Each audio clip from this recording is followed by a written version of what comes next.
যেই ৩টা গুণ আমাকে সফল মুমিন বানাতে পারে, আমরা সেই ৩টা গুণ নিয়ে আজকে একটু আলাপ করতে চাই ইনশাআল্লাহ।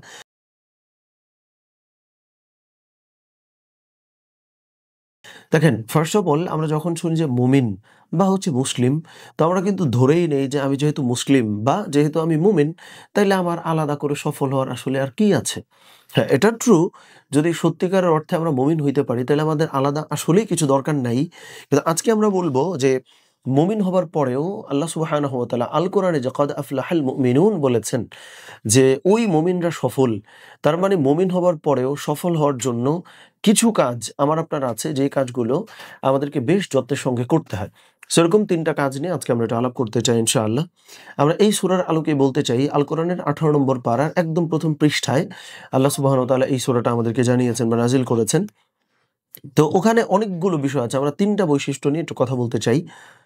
একটা হইল আল্লাহ সুবহানাহু ওয়া তাআলা ওই মুমিনদেরকেও সফল মুমিন বলেছেন, যেই মুমিনরা তাদের জবানের হেফাজত করে। মানে হচ্ছে যে অন্যায়, অশ্লীল, ফাহেশা, অনর্থক, অর্থহীন, ইউজলেস এই ধরনের কোনো কথোপকথনে তারা জড়ায় না। আমরা অনেক মানুষ এরকম আছি না যে আমরা র‍্যান্ডম কোনো আড্ডায় জড়ায় যাই। আমি হচ্ছে যে কোনো একটা গল্পে ঢুকলে আর হচ্ছে বের হচ্ছি না। এই টাইপের মানসিকতা আমাদেরকে অবশ্যই পরিহার করতে হবে, ত্যাগ করতে হবে যদি আমি ভালো মুমিন হইতে চাই। ব্যাপারটা এরকম না যে আমি মুমিন হইছি, মুমিনের ঘরে আমি জন্ম নিছি, দ্যাট মিনস আমি হচ্ছে যে সফল হয়ে গেছি। না, মুমিন হবার পরেও আপনি আসলেই মানুষের সঙ্গে যখন কথাবার্তাগুলো বলেন, সেটা কতখানি অশ্লীলতা বর্জিত হয়, কতখানি অর্থহীন কথা আপনি এড়িয়ে চলতে পারেন, এই ব্যাপারটাও এইটা বোঝায় যে আসলেই আপনি প্রপারলি বা যথাযথ মুমিন আসলে হইতে পারছি কিনা। তাহলে ১ নম্বরে আমরা এটা বলছি। ২ নম্বরটা হইল ওই মানুষটাকেও আল্লাহ সুবহানাহু ওয়া তাআলা সফল মুমিন বলেছেন। আ যেই মানুষটা তার হচ্ছে যে লজ্জাস্থান বা তার হচ্ছে যে জবান, আমরা অনেকগুলো বিষয় এখানে একটু কানেক্ট করে একত্রে বলতে চাই বা এখানে বিশেষ করে একটা বললেও হয় যে ওই মুমিনকেও আল্লাহ সুবহানাহু ওয়া তাআলা সফল মুমিন বলছেন, যেই মুমিন তার লজ্জাস্থানকে যথাযথভাবে প্রোটেক্ট করতে পারে বা হেফাজত করতে পারে। দেখেন, এইটা বেশ জরুরি বিষয়। কেন জরুরি বিষয়?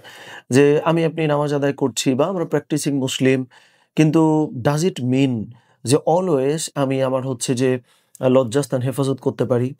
অনেক সময় আমরা আসলেই তো পারি না।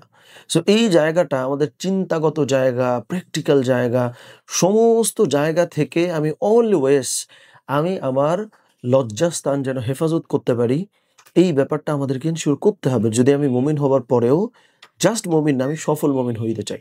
সো সর্বশেষটা খুবই কমন, এটা বলে আমরা শেষ করব যে আমি যদি সফল মুমিন হইতে চাই, আমাকে যেটা করতে হবে, আমার নামাজের ব্যাপারে আমাকে যত্নশীল হতে হবে, যত্নবান হতে হবে। আমি যেন নামাজ আদায় করি, খুব যত্নের সঙ্গে যেন নামাজটা আদায় করি, এটাও আমাকে কি করতে হবে? এনশিওর করতে হবে। তো আল্লাহ সুবহানাহু ওয়া তাআলা আমাদের সকলকেই তৌফিক দান করেন। আমিন। আসসালামু আলাইকুম ওয়া রাহমাতুল্লাহি ওয়া বারাকাতুহু।